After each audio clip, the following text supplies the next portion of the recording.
Hello, welcome to the Noble Grafted in Middle position, where we're looking at Genesis 15, God's covenant with Abram. And he believed the Lord, and he counted it to him as righteousness. We find this in Romans, Galatians, James. Romans 4, what then shall we say was gained by Abraham, our forefather, according to the flesh? For if Abraham was justified by works, he has something to boast about, but not before God. Now remember, the law hadn't even been given yet, so he's arguing backwards through Moses all the way back to Abraham. For what does the scripture say? Abraham believed God, and it was counted to him for righteousness. Now, to the one who works, his wages are not counted as a gift, but as his due. And to the one who does not work, but believes in him who justifies the ungodly, his faith is counted as righteousness, just as David also speaks the blessing of the one to whom God counts righteousness apart from works.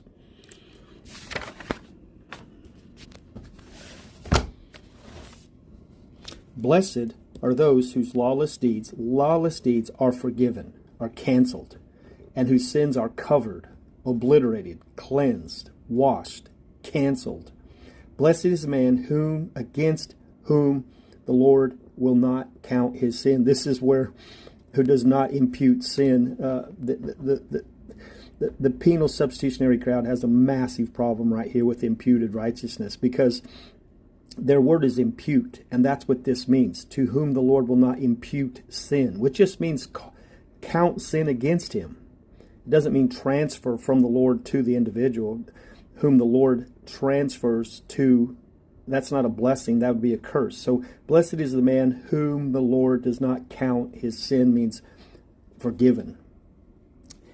Is this blessing then only for the circumcision, or also for the uncircumcised? For we say the faith was counted to Abraham is righteous, as righteousness. How then was it counted to him?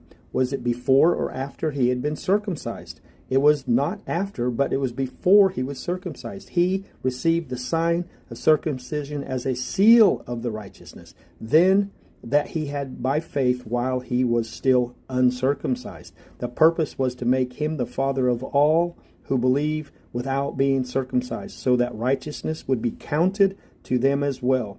So Paul's taking down this law of Moses by taking them to Abraham and a covenant that was promised.